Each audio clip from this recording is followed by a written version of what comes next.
Renzo gang, how y'all doing?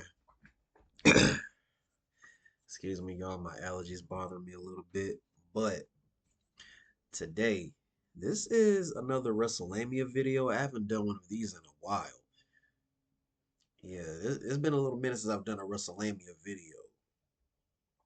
Uh, this I don't know what they're gonna talk about on this one, but it's been a lot going on in the wrestling world. For starters, RIP to ECW hardcore legend, one of the greatest of all time, Sabu. RIP. I know I'm late. Uh, Backlash just passed. We have another PLE coming up. It's Battleground for NXT, and it's gonna be a PLE for AEW. Double or Nothing, I think. I might do a little take on Double or Nothing. I'm not really too big on AEW that much, you know. And speaking of WWE, Jeff Cobb has finally came to WWE. He's here in WWE, but his name is officially JC Mateo. I don't know how to feel about that, but I'm pretty sure it's trademark issue, so that's probably why with his name. So that's probably why he's changed his name to JC Mateo. But it's gonna take me a little minute to get used to that. But I know him as he always gonna be Jeff Cobb to me, and he joined Solo Sokoa and he assisted Jacob Fatu to keep the United States Championship. Jacob Fatu ain't too happy about that. And I sense Solo's going to turn on Jacob Fatu soon. But with Tama Tonga and Tongaloa injured, I don't know what the future is going to hold with the Road Bloodline. I don't know what's going to happen. But I do know, and also Solo Sokoa, he did advance to Money in the Bank, so he's going to be officially entering the Money in the Bank. He's the first one to enter into the match. He won his qualifying match against Jimmy Uso and Ray Phoenix in a triple threat match on SmackDown in Greensboro that I hate that I missed. But we're gonna dive on into this WrestleMania. I hope everyone's had an amazing day today. I missed you guys. I've been off for a little bit. I had a lot going on, but I'm here. I'm back, y'all. So let's dive on into this video. You feel me?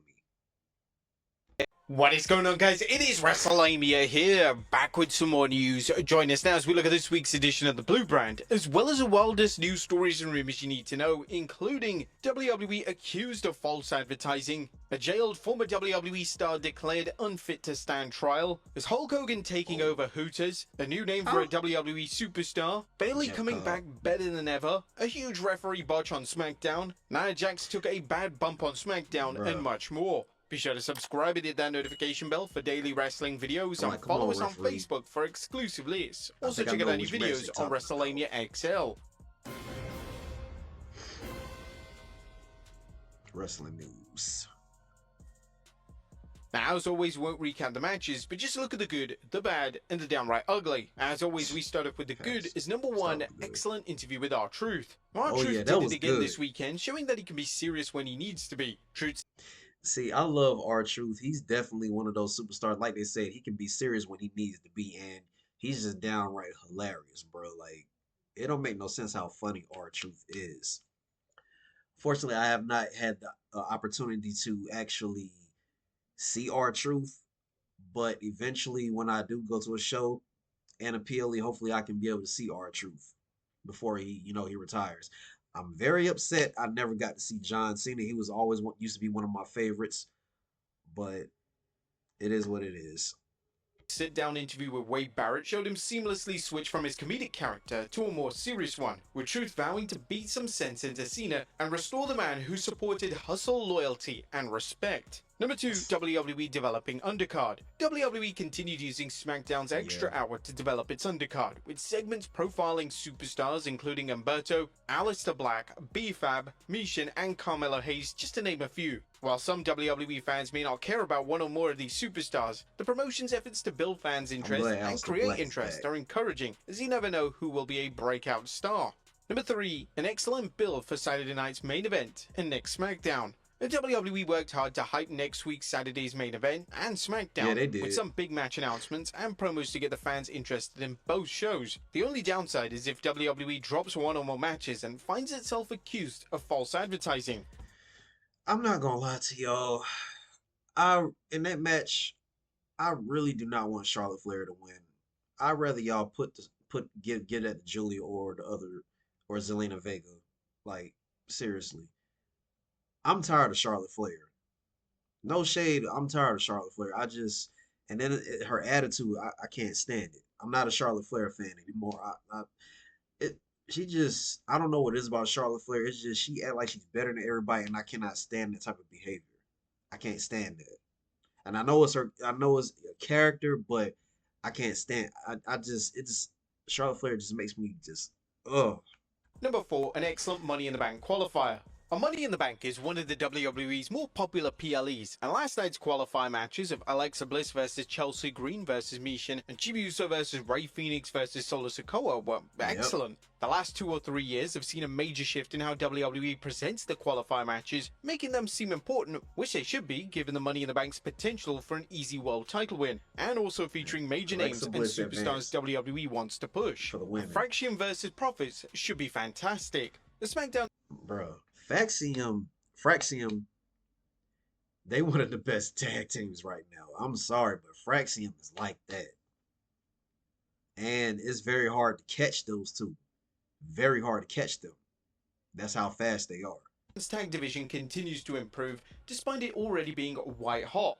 Fraxium's win over DIY's Tommaso Ciampa and Johnny Gargano was an awesome appetizer for next week's title match between Fraxium and WWE champions, the Street Profits. Fraxium have crushed it since jumping to SmackDown, and a series with Montez Ford and Angelo Dawkins could easily turn into a summer-long sizzler. But that was good. What about the bad? Is number 1, Jade Cargill jumps ahead of the line. Now, how did Jade Cargill jump ahead of the line when it comes to the WWE Women's Champion Tiffany Stratton, who looked great against Nia Jax last night? We've asked this before, but no one has answered it, leading to more questions, including what happened to WWE holding tournaments and battle royals to determine the top contenders for the company's different championships. Number 2, Julia joins SmackDown.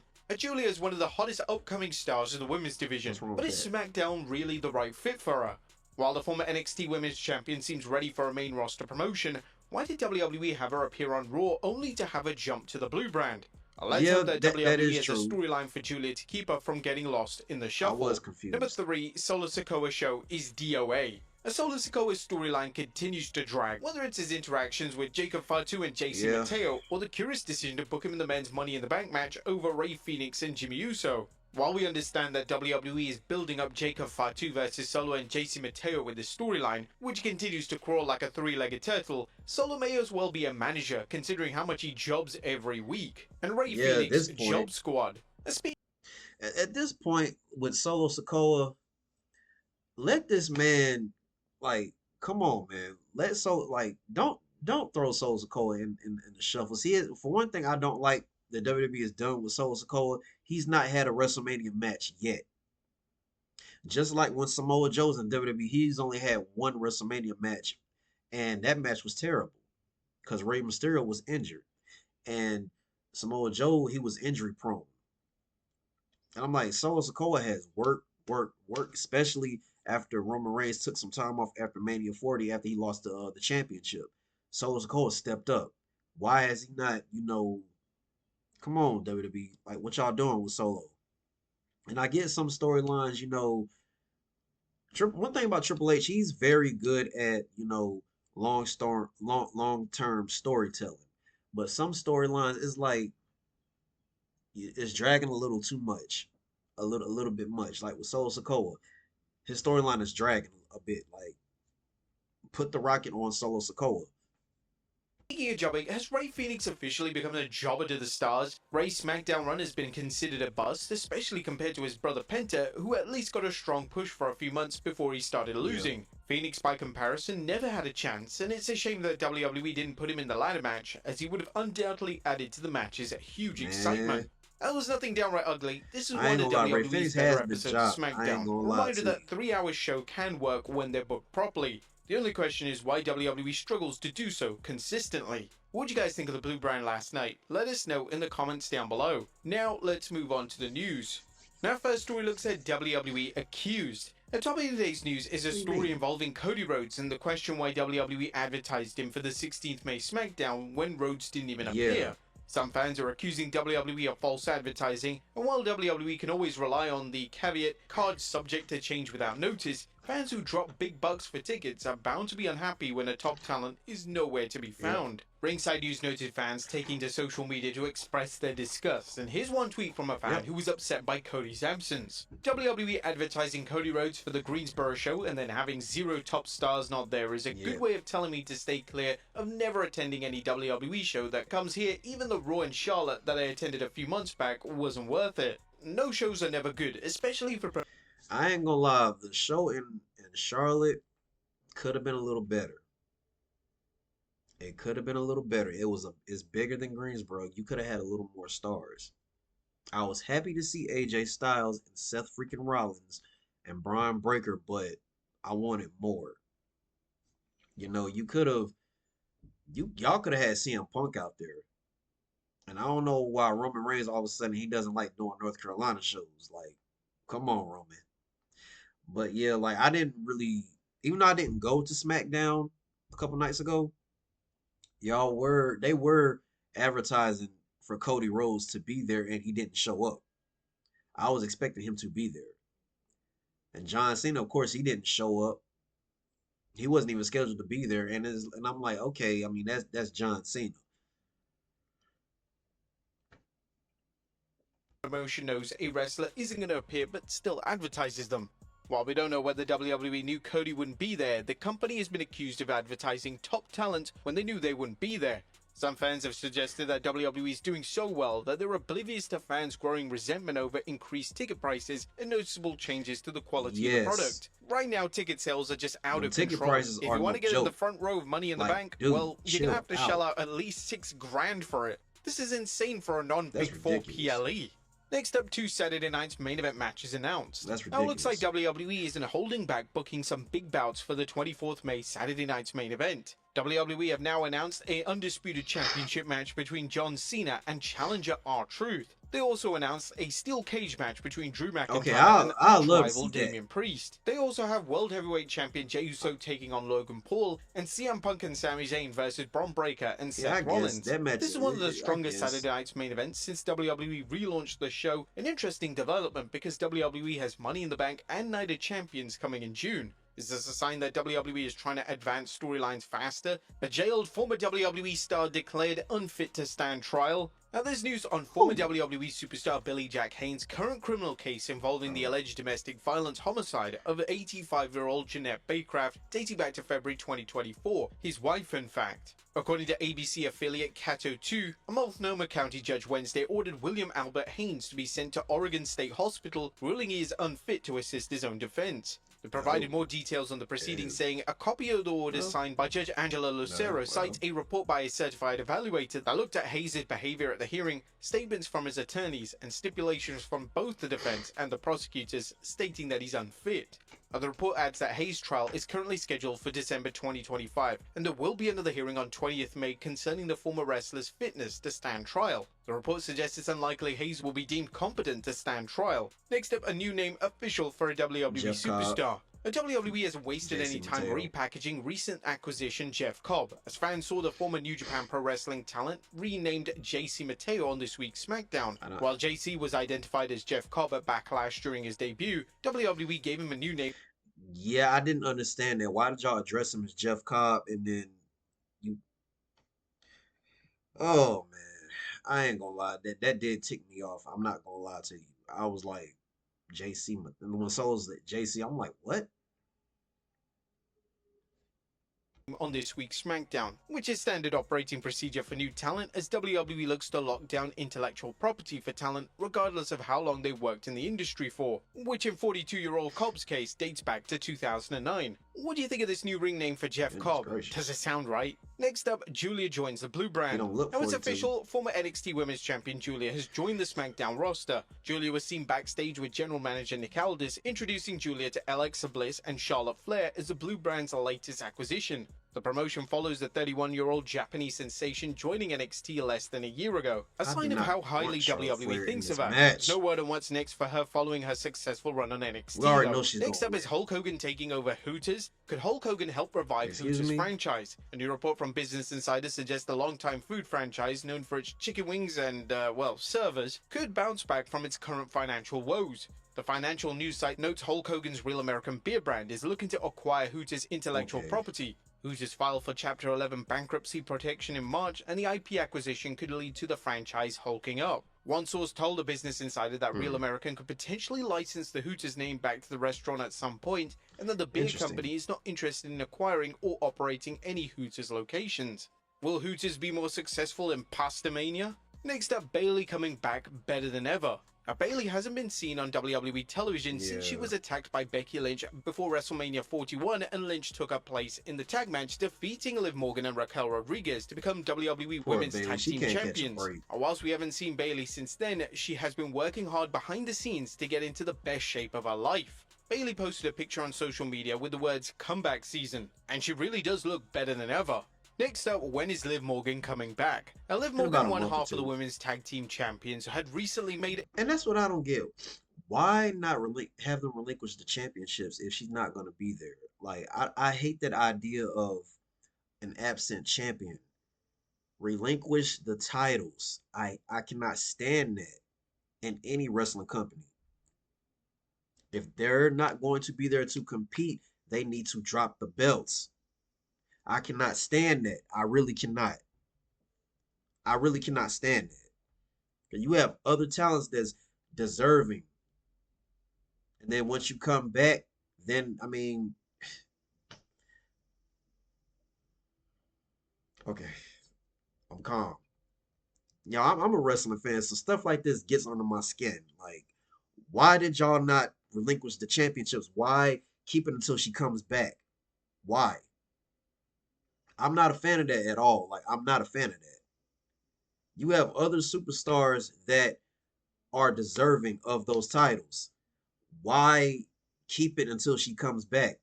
It could be something happening where she be over there in Japan for maybe another month or two. You don't know how long it's gonna take for her to come back. Like, I cannot stand that. I hate that. I really do. A huge move into Hollywood. Liv Morgan will be in the movie Bad Lieutenant Tokyo, and Liv Morgan has been away for a brief period filming those scenes. However, according to PW Insider, Liv Morgan finished filming her scenes for Bad Lieutenant Tokyo this week, and she's now expected back in WWE very soon. According to a source close to the production, they said that Liv was a natural in front of the camera and quote-unquote crushed it. Could this mean that there will be more opportunities for Liv Morgan in Hollywood and she'll be taking more time away from WWE? Next up, Nia Jax shows off her battle scars. Nia Jax took a bad bump during a SmackDown title match against WWE Women's Champion Tiffany Stratton, as seen by a photo Jax posted on social media. The photo speaks for itself, and it's a reminder that even the safest spots can go sideways. Along with that photo, she captioned it with, "No one makes me bleed my own blood." But Tiffany Stratton fired back saying, "I did." And finally, a referee botch on SmackDown. Last but not least, does veteran WWE Bruh, I saw that. Like, ref, what are you doing? Like, pay attention.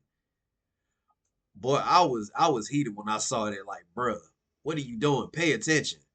Charles Robinson need glasses. Fans were wondering this during the men's Money in the Bank qualifier when Little Nature blundered badly. WrestleTalk tweeted a video of Charles' apparent confusion, commenting, "Referee Charles Robinson was just completely and utterly oblivious to this pin attempt from Rey Fenix." But did you guys manage to catch the error? Let us know in the comments down below, and I'll see you next time with some more wrestling content. Okay.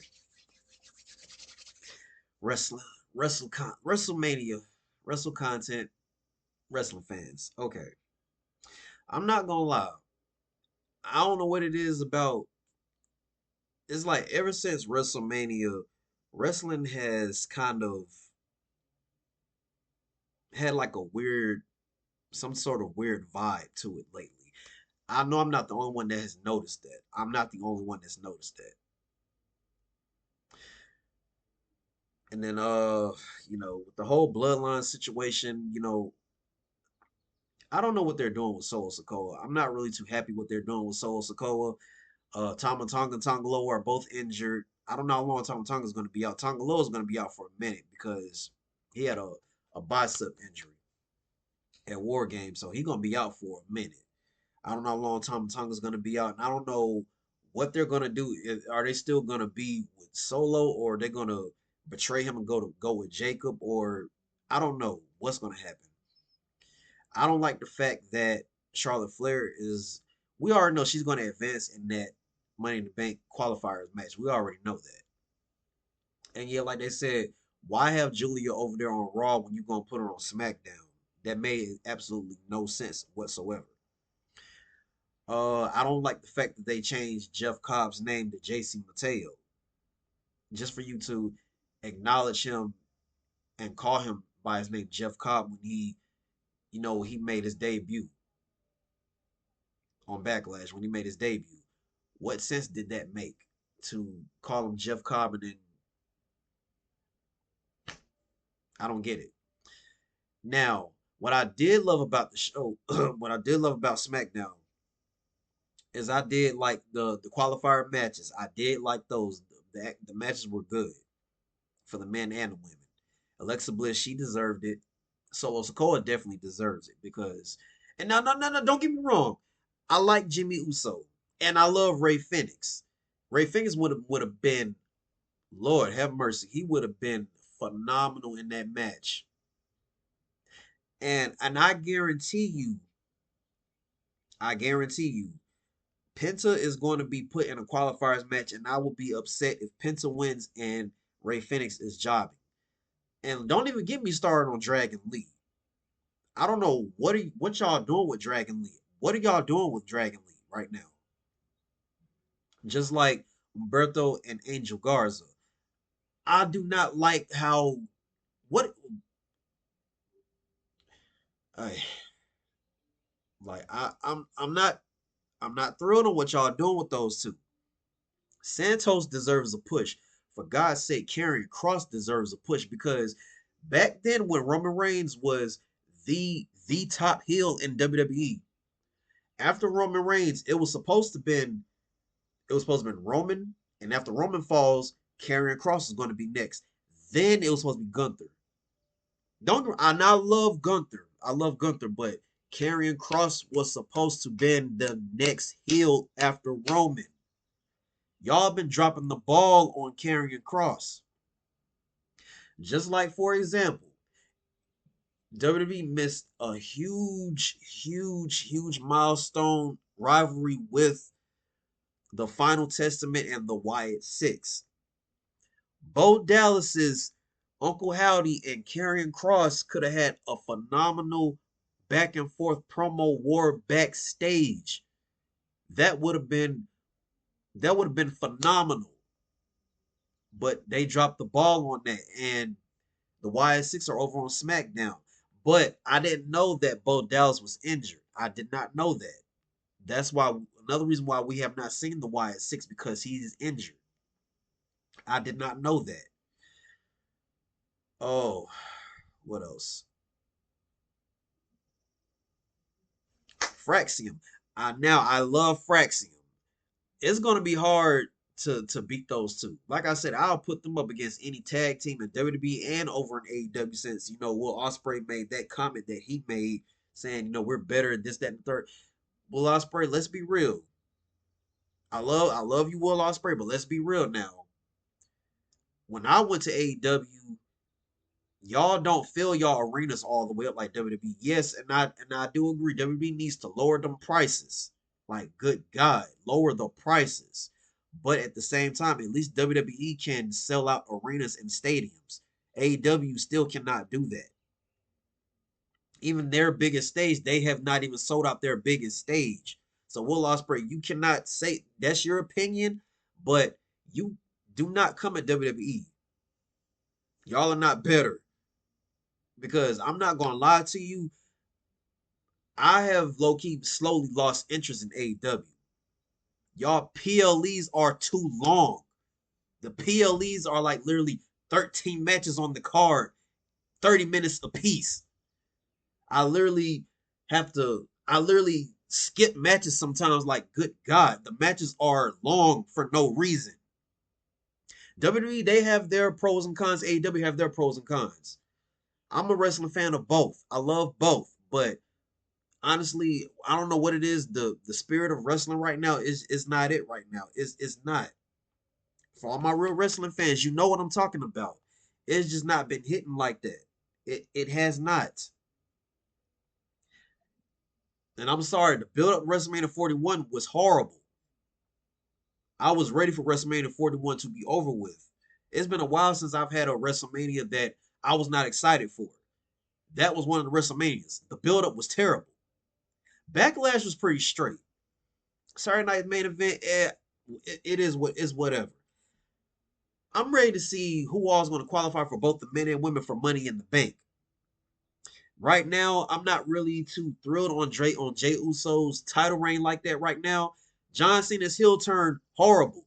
WWE, y'all dropped the ball on that. And I love the fact that he's a heel, but why wait so late to do it? Y'all could have been had him turn heel a long time ago. Personally, y'all could have had him turn heel when after he lost to The Rock at WrestleMania. Then y'all could have had him build up his redemption storyline after he finished his heel turn. Then that would have been perfect. Like John Cena's 17-time championship title run is boring. I don't rant this much, but I don't know what it is about wrestling right now, but it's not it right now. Y'all false advertised Cody Rhodes to go to be show up on SmackDown in Greensboro. He did not show up. I don't know what's going on, but I'm not really thrilled about it right now. I'm more excited about NXT right now. Battleground, which is coming out. I cannot wait for Battleground. I can't wait for Battleground. But wrestling everywhere it has their ups and downs, and I've been rocking with WWE since I was a little bitty boy. I'm always gonna rock with WWE until my last day on this earth. But they it's not always gonna be good. I'm a fan, so yeah, of course I'm gonna be passionate, and of course I'm gonna say how I feel about certain things.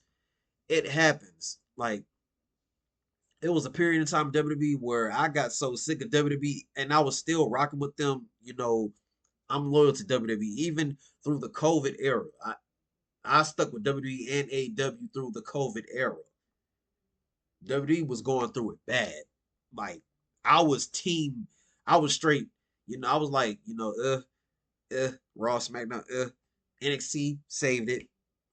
Going to AEW, perfect. But it's like wrestling in general right now. I don't know what the deal is, but it's just the energy is not there like it was. I don't know what it is. But eventually it's not going to stay down for long. So Renzo gang, all my wrestling fans out there, you know, we've been through worse before in wrestling. Trust me, we've been through worse. Believe me, we've been through worse. Okay? But that's all I got, Renzo gang. If you enjoyed my reaction, hit that like button, share, and subscribe to this video. If you want more wrestling content, just hit the comments down below. Let me know if you want to see some more wrestling content, whether it's, one of your favorite superstars, compilations or whatever. Just let me know and I'll get it for you. I love y'all. Y'all love me. I will see y'all next time, Renzo gang. And it's been a little while, but I love y'all. And I just thank you all for the support that you've been showing my channel. I appreciate each and every single one of y'all. I appreciate y'all. I don't care if I just started and I got less subscribers than a lot of YouTubers. I don't care. But I appreciate those that's been watching my videos and supporting me. I'm gonna get there. Like everyone said, like you got to start somewhere first. You got to start somewhere. You know, right now, so what? I started late.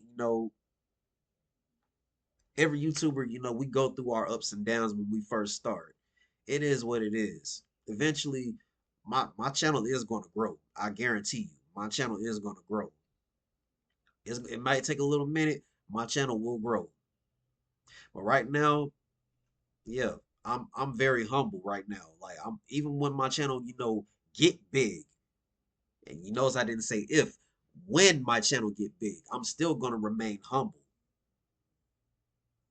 So, like I said, I appreciate those that's been rocking with me since I started. Even if it's just a little bit, I'm thankful for that little bit I got. That little bit y'all are supporting me, helping me grow my channel, and I appreciate y'all.